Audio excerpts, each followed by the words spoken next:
Asbun, Assalamualaikum ya Robun. Berjumpa kembali bersama kami dalam podcast Drakor. Seperti judulnya, kali ini kita akan membahas sebuah drama yang udah berseason-season. Betul. Drama ini juga menggabungkan antara visual manusia dan juga visual kartun atau 3D. Dan drama ini adalah Yumi Cell Season 3. Yes. Kita udah nonton sampai episode 6. Saat ini tayangnya sampai episode 6. Saat Iya. ini pas kita lagi ngobrol nih ya. Betul, dan aku sangat excited sama drama ini. Sangat, ini drakor premium banget. Masterpiece. Wah, aku suka Dari banget. season 1 sampai season 3, aku nonton ulang Oke. dan perasaannya tuh masih tetap sama. Season 1 14 episode, Oke. season 2 14, dan season 3 katanya 8 doang. 8 Itu aja. aja sih yang gue sayangkan dari drama ini. Betul. Nah, sebelum lebih dalam lagi, kita akan membahas dulu sinopsis untuk Yumi Cell Season 3. Oke. Jadi, Yumi Cells merupakan drama Korea yang adaptasi webtoon dan sudah tayang sampai 3 season dan bisa ditonton di Viki. Dan ceritanya mengisahkan tentang perjalanan hidup Yumi dan sel-sel yang ada di dalam tubuhnya. Alasan kenapa kita betah nonton sampai 3 season Iya. drama ini karena karakter Yumi dalam drama ini tuh kayak girl next door banget gitu, kayak cewek tetangga sebelah. Dan selama 3 season ini kita menyaksikan bagaimana Yumi tumbuh. Kita ngeliat gimana dia jatuh cinta, dia putus, dia patah hati, hancur, berkeping-keping dan bangkit kembali. Dan semua itu ditemani oleh sel-selnya. Jadi itu gue ngerasanya gitu ya, bahwa drama ini tuh ngajarin kita betapa hancurnya diri lo ketika lo lagi ambruk seambruk-ambruknya, ada sel-sel yang menemani kita, selalu setia berada di samping kita dan selalu mendukung kita. Dan drama ini juga mengajarkan kita untuk nunjukin cara gimana berpikir, merasa, dan berdialog dengan diri sendiri. Jadi kayak dalam banget lah ini drakornya. Bagus. Aduh, banyak banget yang main diomongin, 3 season soalnya. Iya, Gue betul nonton banget. ulang dari awal. Iya, niat banget Eri. Aku soalnya nonton season 2-nya aja kemarin, gitu. dikit-dikit. Dan emang lumayan ke-recall lagi gitu. Uh-huh. Pengalaman nonton Yumi 1, 2, dan sekarang yang 3. Kalau dari aku sih, Yumi itu drama yang aku tahu ini dari webtoon gitu ya. Tapi yang bener-bener webtoon dan juga di visualnya ngasih kartun di sini tuh, ya kayaknya Yumi ini deh yang paling webtoon istilahnya gitu. Drakornya tuh nge-webtoon banget, tapi kita kayak nerima gitu loh. Dan yang paling menarik itu loh, ditunjukin lewat visualisasi para sel-sel yang ada di tubuh Yumi.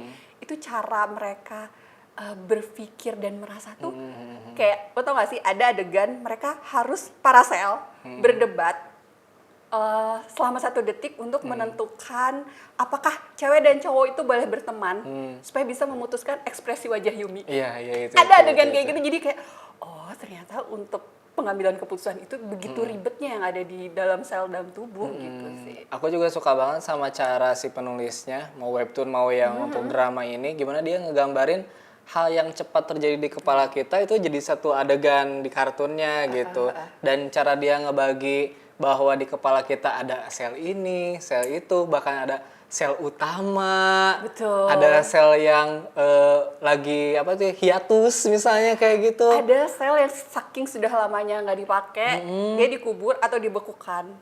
Ada sel yang diisolasi. Jadi dari segi konsep tuh series ini emang udah bagus banget gitu. Dari konsep awalnya aja, eksekusinya aku lebih suka lagi gitu. Ini kita berangkat pujian ini bukan dari sebagai pembaca webtoon loh. Aku kebayang orang-orang yang baca webtoonnya terus divisualisasikan seperti ini, kayaknya mereka happy banget gitu. Iya, aku juga soalnya nggak baca webtoonnya, tapi pas nonton dramanya tuh ngebayangin sih. Iya. Ini versi webtoonnya tuh pasti seru dan lebih detail lagi sih. Iya, gitu. jadi wah seneng banget sih. Apalagi emang dari season 1, 2, 3 ini benar-benar nunjukin kehidupannya Yumi gitu. Bener-bener kata tumbuh bersama Yumi tuh kerasa banget. Mulai dari dia jatuh cinta sama struggle-nya dia mencoba mencari cita-citanya. Terus dia di season 2 mencoba menghadapi dunia, oke gue kerja deh, melupakan cita-citaku kali ya. Iya. Sampai di season 3 ini dia dapet cita-cita itu gitu. Kayak Itu bener, jadi kita tuh kayak menemani, menyaksikan Yumi tumbuh, dan kita tuh mau nggak mau kayak berempati aja gitu, karena Yuminya tuh lovable banget, kayak gue tuh setuju sama semua keputusan Yumi gitu. Sebagai penonton, gue tuh kayak bisa ngerasain dan gue setuju sama semua keputusannya.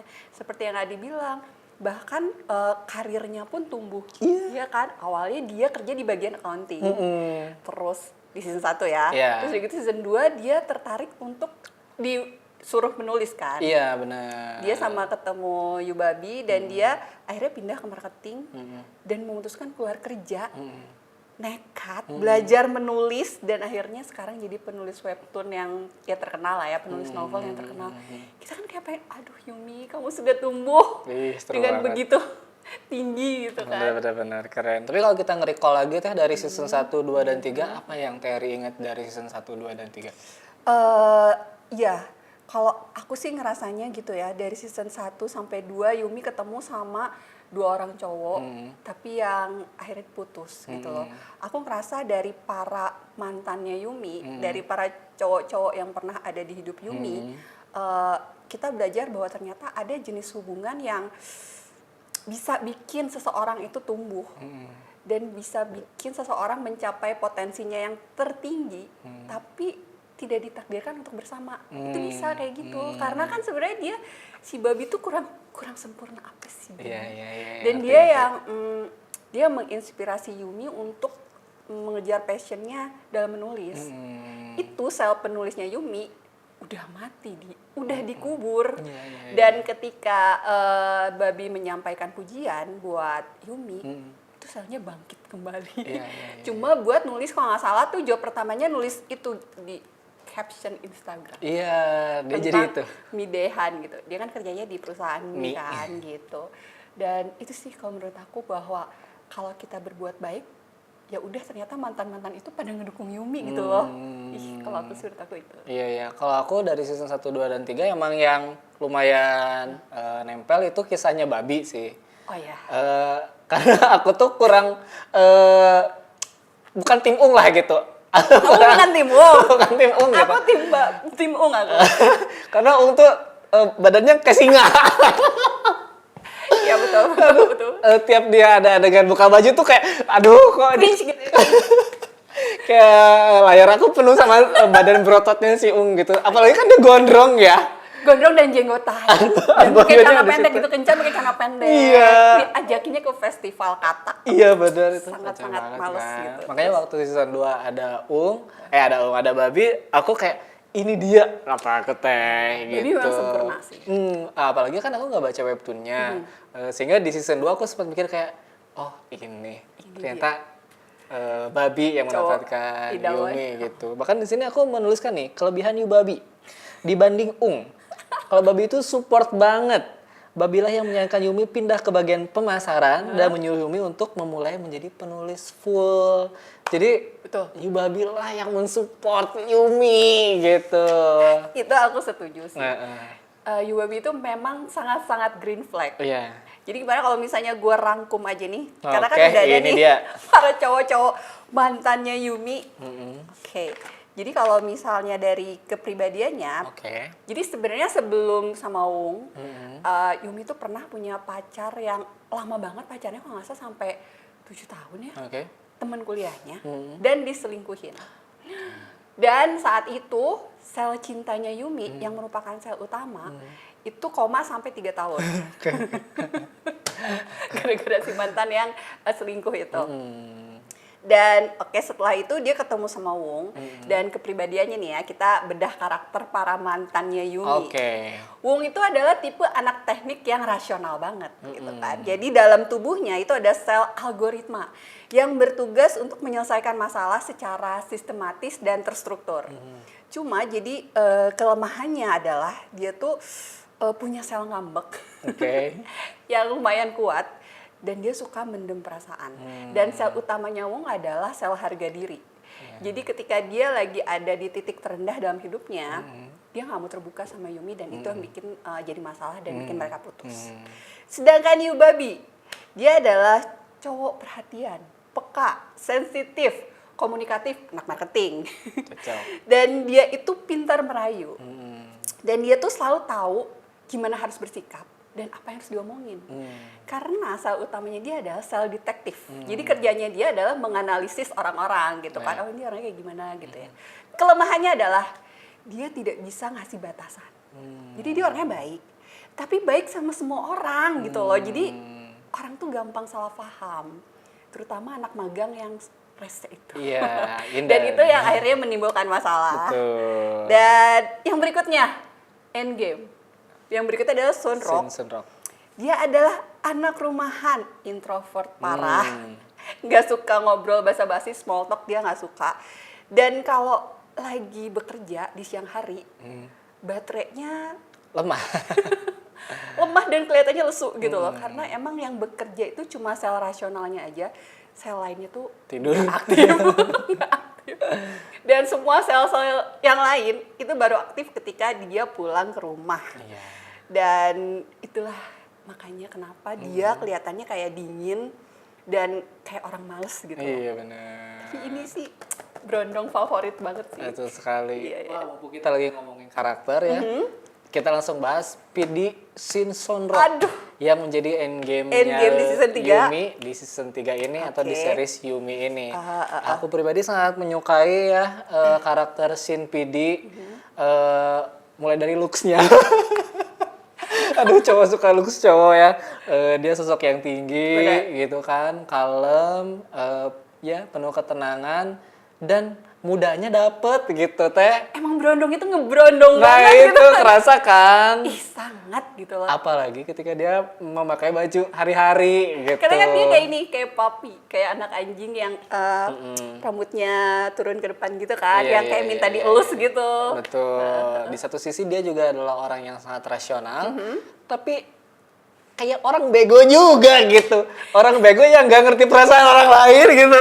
Itu bukan bego, tapi emang selnya tidak aktif Itu sih. Jadi dia kalau siang-siang itu yang aktif tuh kan cuma sel yang mikir doang, sel rasional atau sel akal.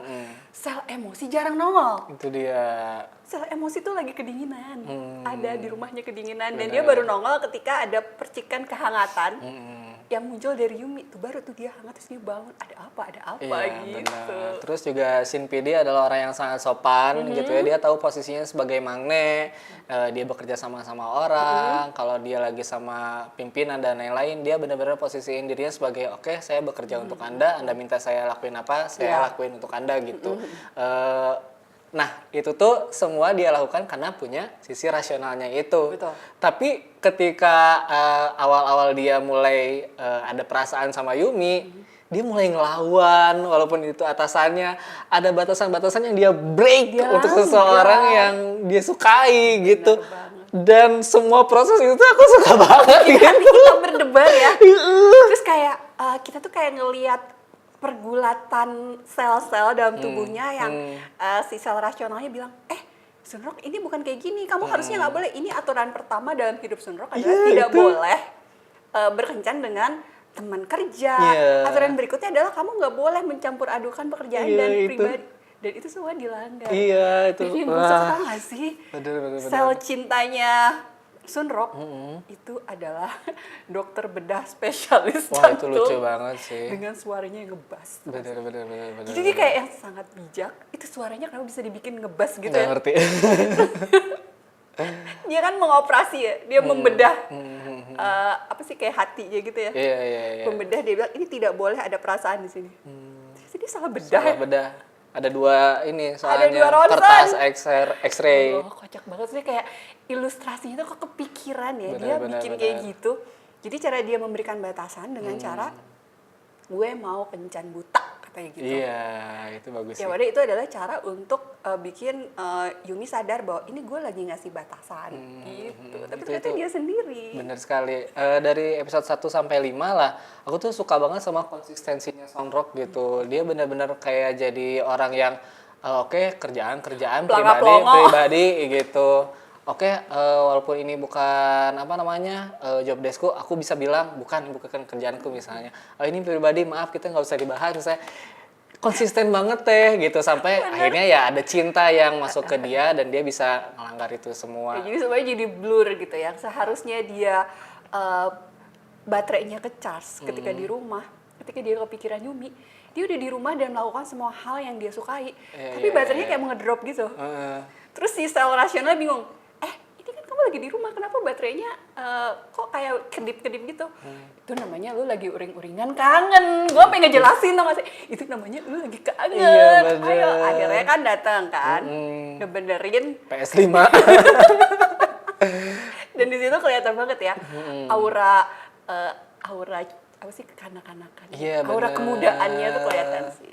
Itu juga jadi momen yang menurut aku ikonik untuk Yumi season 3 ini, dimana si Sunrocknya benerin PS dan dia main PS bareng sama Yumi, dan ada adegan dimana Yuminya dicium sama Bongopang. Gitu, gila. Itu Ikonik banget. gila sih, bisa kepikiran gitu ada adegan itu. Maksudnya dengan cara apa sih namanya, ditawarin Bongopang aja itu udah kayak Iya. gemes banget gak sih? Bocah Terus tawarin, banget. kamu mau minum sama apa? Susu.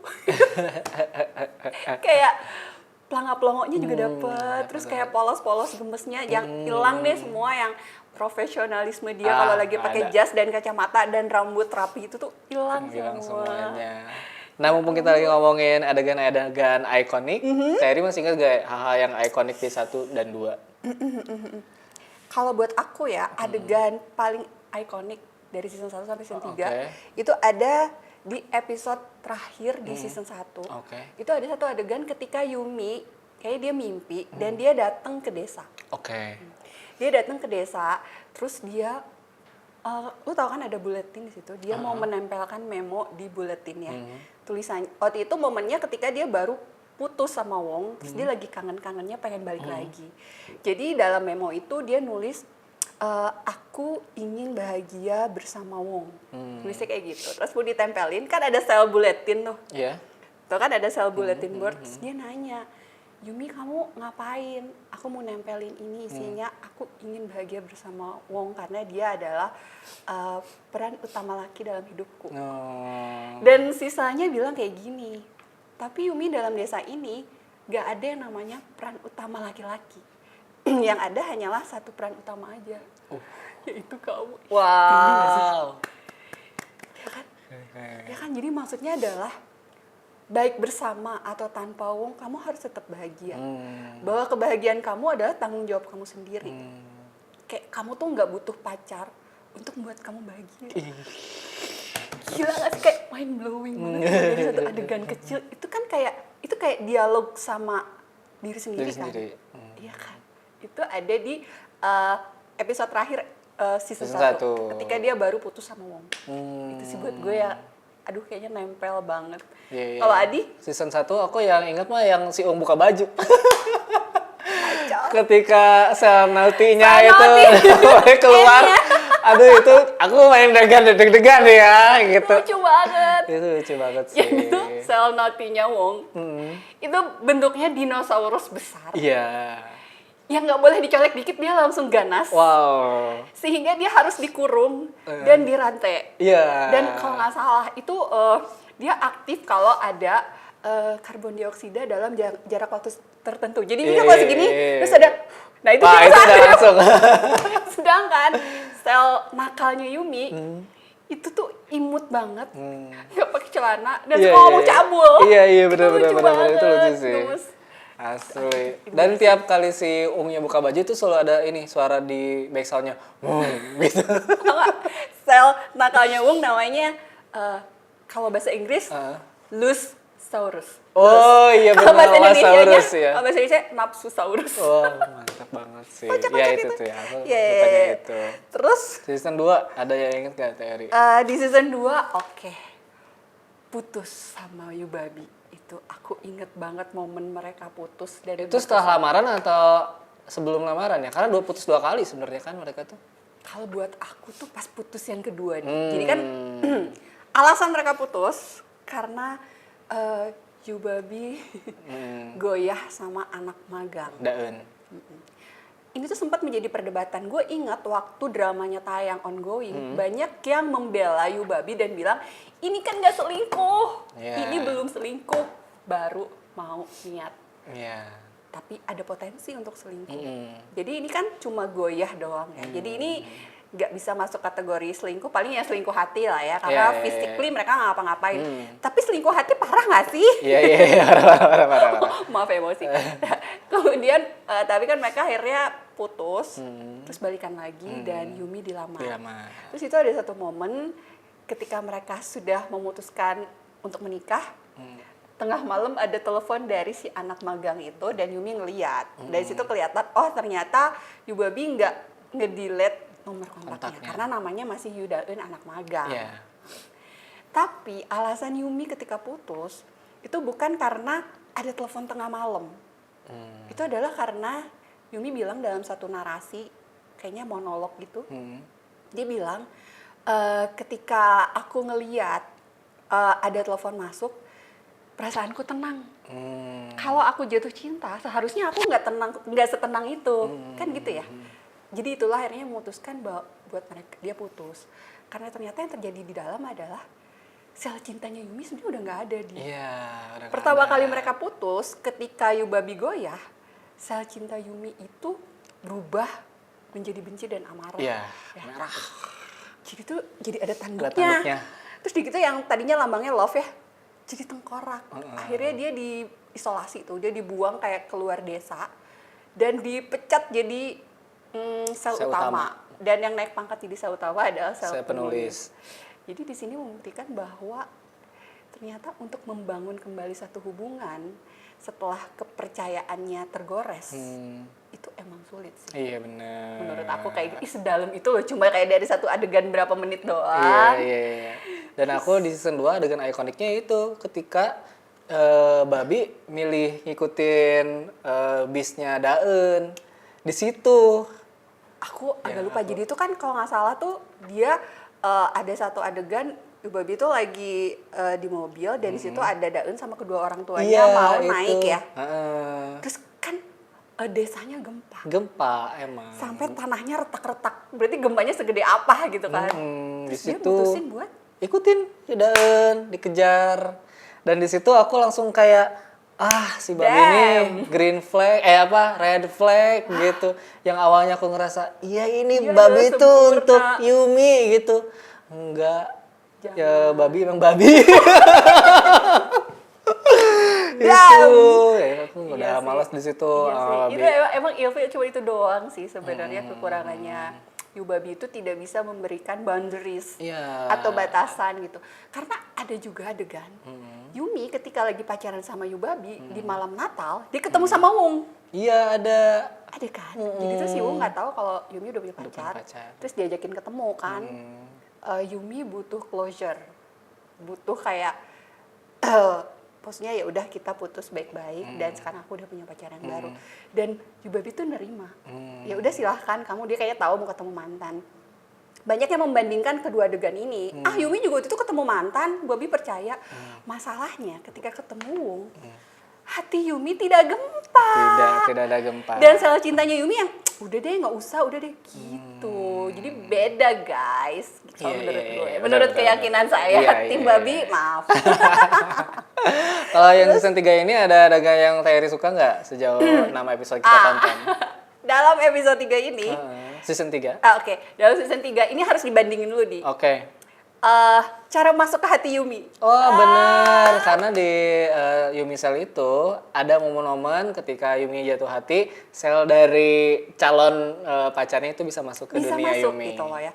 Jadi jadi hati Yumi, gerbang hati Yumi itu dijaga ketat oleh dua penjaga yang sangat galak dan punya password yang sangat rumit. Ada 28 digit. Iya betul. Waktu itu Sel Cinta Wong pernah nyobain 4 digit doang, dia langsung menyerah. Susah gitu loh.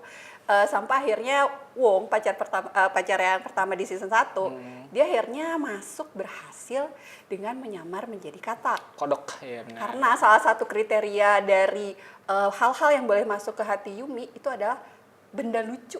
Nah, jadi dia nyamar jadi katak. Terus ketika udah di dalam baru dibuka dan ketemu sel cintanya. Nah, ketika Babi masuk ke hati Yumi, itu caranya beda lagi di. Oh gimana ya? Itu adalah dilempar pakai batu. Jadi tuh babi nggak ngetop dan nggak berusaha apa sih mencet pinnya. Tapi dia langsung dilempar pakai batu. Itu namanya fastball. Lemparan yang lurus cepat berkali-kali sehingga akhirnya dia didobrak gitu loh, hancur sendiri. Itu adalah ilustrasi dari sikap babi yang ini belak-belakan. Straightforward. Dan dia pokoknya langsung aja nembak. Terus langsung muji, langsung bilang kamu cantik. Selera musik kamu bagus. Aku juga suka musik ska. Aku juga suka buku ini. Akhirnya pintu hati Yumi tuh kayak bobrok sendiri dan luluh gitu. Sunrock cuma disenyumin doang. Tuh. Apa itu pintu hati? Disenyumin doang, langsung dipetir. Dan semua bergetar. Dan apa? Sel cintanya Yumi langsung bangkit. Yang tadinya beku langsung mencair. Iya, langsung itu sih kalau menurut aku sih gila ya, pesona senyuman berondong. Dan hewan yang ada di dunianya sel Yumi itu yang merupakan representasinya Sunrock ada rusa atau Rudolph. Karena katanya Sunrock itu nama salah satu rusanya yang itu loh yang dibawa Natal sama Santa. Ya ternyata gitu sih. Itu pokoknya kayak bagai petir di siang bolong tuh gitu kali ya. Iya. Kayak kesambet cinta gitu. Bener. Representasinya gitu ya. Iya, Aduh lucu banget. Tadi kita udah ngomongin karakter-karakter cowok-cowoknya, tapi kita belum ngomongin Yuminya. Aku tuh suka banget Yumi akhirnya jadi orang kaya. Bener. Dari sini Yumi udah jadi orang kaya, dia juga terkenal. Terus di lingkungan orang tuanya Yumi itu ditunggu-tunggu karyanya sama anak SMA dan lain-lain. Ayahnya juga bangga banget Yumi sekarang udah jadi penulis, udah ngeluarin beberapa buku. Kalau ditelepon lagi di luar negeri, lagi skydiving.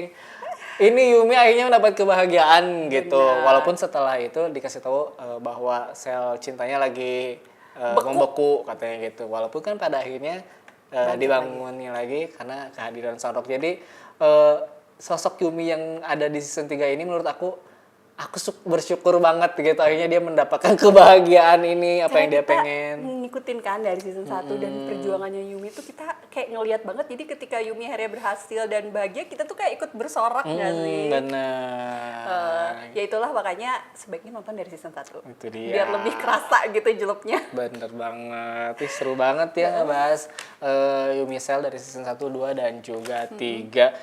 Aku sih udah nulisin satu paragraf yang kayak kesimpulan gitu. Jadi Yumi Cell season 3 ini jadi penutup Yumi Saga yang sempurna menurut aku. Sunrock itu benar-benar nutup Ung dan juga Babi menurut aku. Dua orang itu jadi gak ada apa-apanya dibanding Sunrock. Apalagi ini kan Yuminya dapat berondong. Jadi mungkin dari sudut pandang cewek dapetin cowok berondong yang cakep banget itu mungkin membahagiakan gitu ya. Dan season 3 ini jadi penutup yang sempurna karena Yuminya sudah mapan juga.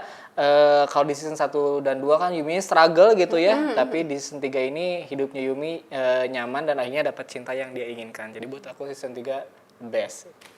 Ya buat aku ya, di season 3 ini aku ngeliat banget pertumbuhan dan peningkatan karakternya Yumi. Yang seperti tadi diobrolin tuh, Yumi tuh benar-benar tumbuh.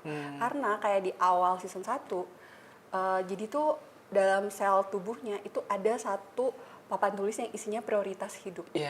Dan dulu prioritas hidup Yumi nomor 1 itu biasanya pacarnya nih. Wong tuh nomor 1, Yumi nomor 2. Dan itu tuh seperti itu terus sampai dari mantannya sebelumnya kan, sebelum Wong kan ada juga mantannya tuh kayak gitu. Babi juga sempat setiap kali mau putus dia selalu ragu karena dia selalu menempatkan orang lain sebagai prioritas utama dalam hidupnya. Nah, ketika di season 3 yang bikin aku bahagia banget, itu tuh Yumi tuh akhirnya menyadari bahwa yang paling penting dalam hidupnya adalah dirinya sendiri. Jadi dia memilih dirinya gitu loh. Itu sih yang bikin aku ngerasa di season 3 ini Yumi udah jadi sosok yang udah jadi gitu. Kayak udah dewasa gitu ya. Karena dulu kan dia ya itu ya, dia struggle. Bahkan aku inget banget ya, di adegan putus dia sama Wong, itu aku inget Yumi tuh nggak bisa ngeluarin kata putus. Jadi tuh ada self pathetic, selalu menyedihkan. yang merayu dia untuk clingy, untuk bilang sama Yumi, Yumi jangan putus, Yumi kasih kesempatan lagi sama Wong. Aku inget sel menyedihkan, debat, berantem hebat sama sel harga diri, karena sel cintanya tidak bisa memutuskan. Yang akhirnya waktu itu, yang bilang putus duluan adalah Wong. Ya itu kan berarti maksudnya Yumi waktu itu memang masih sulit untuk menempatkan dirinya dalam prioritas utama.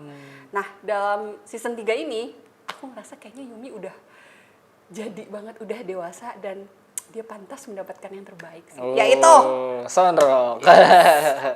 tenang. Wah, seru banget ya. Ini seru. Jadi sih kayaknya udah semua. Emang seseru ini sih. Aku nggak pernah nungguin Senin se-excited ini ya.